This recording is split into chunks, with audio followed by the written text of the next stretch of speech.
Alors à présent, on va parler de l'enfant de pervers narcissique.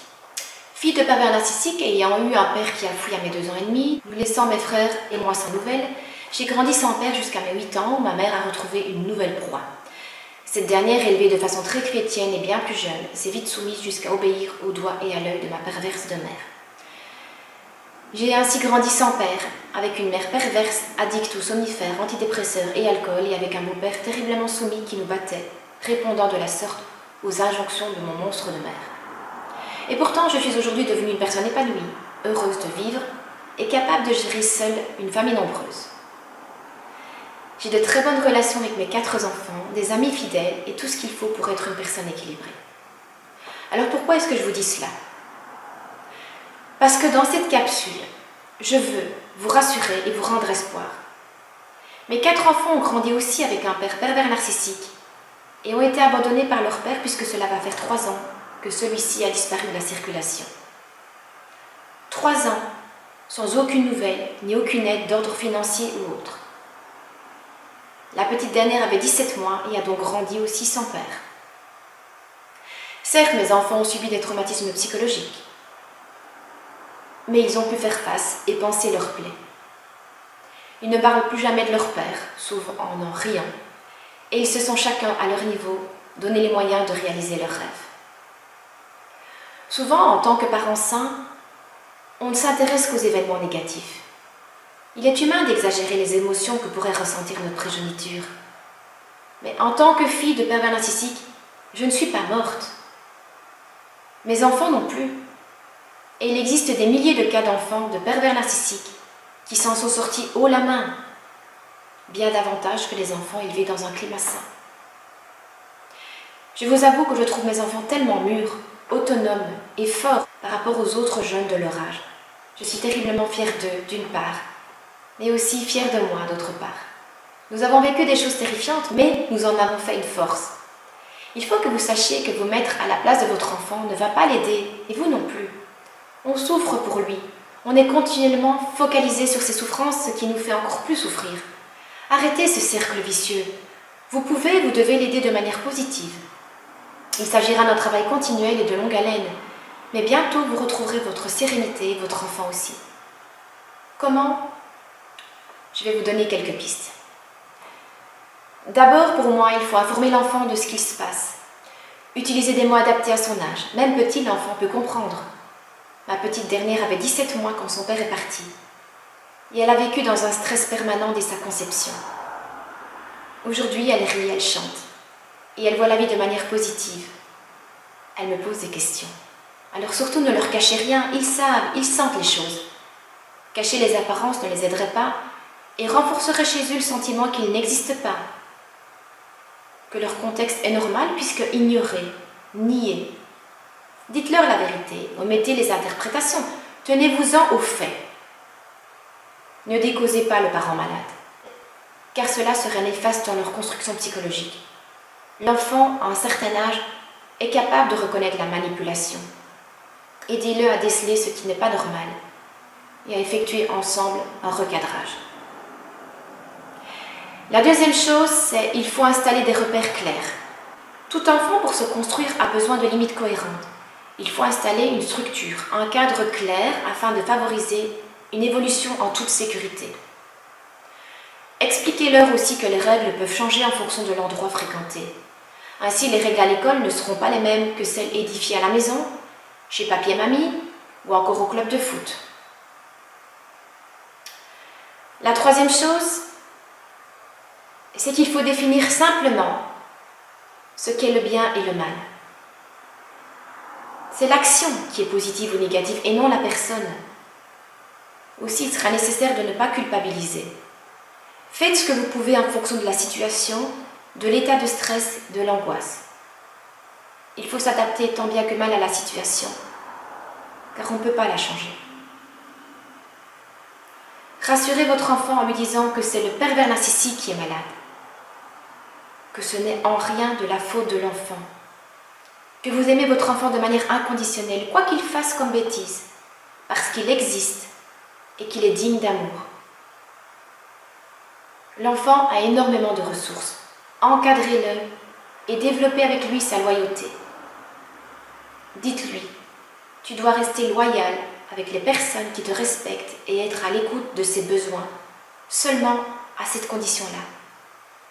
L'enfant doit prendre conscience qu'il a aussi des droits. Alors, la quatrième chose que vous pouvez faire, c'est donner des armes à votre enfant pour se défendre. En voici quelques-unes. D'abord, entraînez-le à la relaxation tout en l'aidant à penser à un événement positif vécu antérieurement et ainsi diminuer le stress. Vous pouvez aussi tourner les situations en dérision, faites de l'humour. Quand vous changez votre perception, vous verrez que le pervers narcissique agit souvent de manière cocasse, contradictoire et tellement puérile. Riez-en avec votre enfant. Inventez un code que seulement vous deux connaissez pour dédramatiser la situation en présence de PN. J'ai beaucoup utilisé cela avec mes enfants. Les PN étaient déstabilisés car ils ne comprenaient rien, mes enfants et moi-même avions de fréquents fous rires libérateurs. Alors efforcez-vous d'être heureux malgré les circonstances. Mettez de la musique, sautez sur les lits, bricolez, etc. Cela aussi déstabilisera le parent PN. Et puis vous pouvez apprendre à votre enfant à prendre de la distance par rapport à la situation et à répondre différemment au comportement de PN. Nous devons enrichir l'enfant de petites phrases simples pour recadrer chaque situation chaotique afin qu'il comprenne ce qu'il se passe et qu'il puisse se détacher de la situation problème plus rapidement. Vous pouvez aussi l'inscrire à des activités sportives pour développer sa force physique et sa confiance en lui. Aussi, multiplier ses sorties, les colonies de vacances, les stages sportifs, les mouvements de jeunesse, les sorties, les week-ends avec les copains ou les grands-parents, etc. Pourquoi? Parce que de cette manière, l'enfant multipliera les expériences positives. Il pourra ainsi distinguer deux vies, une avec des problèmes et une autre sans problème. Essayez de lui donner des situations où il vivra beaucoup de choses positives. Un enfant doit se construire en utilisant un maximum de communautés différentes et ainsi faire des tas d'expériences qui lui permettront de multiplier son enrichissement intérieur. Mais c'est à nous de lui permettre d'accéder à un panel de situations différentes aussi large que possible. Expliquez à l'enfant qu'il doit garder sa place d'enfant, qu'il ne doit pas entrer dans le jeu pervers du manipulateur qui prend plaisir à se servir de lui comme messager. Ce n'est pas son rôle et nous devons casser ce mécanisme pervers. C'est seulement lorsque son jeu ne fonctionnera plus que le PN arrêtera de se servir de l'enfant. Car cet adulte sait qu'il a face à lui un être malléable. Il se sert de l'enfant pour ressentir du pouvoir, pour exister aux dépens de l'enfant et de son énergie. Jamais l'agresseur ne se remettra en question. Alors aussi, cessez de voir votre enfant comme un terrible enjeu. Bien sûr que nous l'aimons, que nous avons peur pour lui, mais montrer notre attachement à l'enfant ne fera qu'accentuer le jeu pervers de notre bourreau, qui verra dans l'enfant l'instrument pour augmenter sa manipulation à notre rencontre. Ça, j'en parle aussi dans une autre capsule. Ne dites jamais à votre bourreau « Prends tout ce qui te plaira, mais ne touche pas à mon enfant. » Ne dites jamais ça. Renseignez-vous sur ce qui est la perversion. Il existe des tas de blogs, des tas de vidéos, des livres et des forums où vous pourrez trouver les réponses à vos questions afin de mieux cerner la situation. Votre but ultime est, dans un premier temps, de vous enrichir sur le sujet afin qu'une prise de conscience s'effectue et que vous changez de place, de mindset. La connaissance seulement vous permettra de sortir de votre ignorance et elle vous permettra de trouver les clés et les outils pour agir en connaissance de cause. Mais si vous m'écoutez en ce moment, c'est que vous avez déjà franchi cette étape. Savoir vous permettra de mieux vous protéger et de mieux protéger votre progéniture. Ces nouveaux savoirs vous permettront d'entrer dans une nouvelle dimension. Dès lors, vous ne vous sentirez plus comme victime ou spectateur de votre vie, mais comme acteur.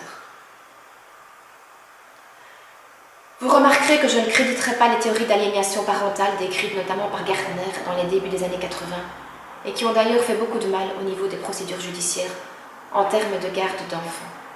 Je préfère vous transmettre un message d'espoir et continuer de faire confiance d'une part aux parents sains et d'autre part à l'enfant possédant d'énormes ressources. Vous seul pouvez décider de vous en sortir et de protéger votre enfant. Et si malheureusement, votre enfant devait vivre avec le parent manipulateur, profitez de cette liberté pour vous reconstruire rapidement afin d'être un modèle d'épanouissement pour lui. Je sais que c'est douloureux, mais il y a des choses qu'on ne peut pas contrôler. Restez présente, même à distance.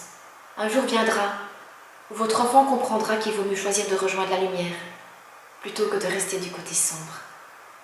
Allez, bon courage.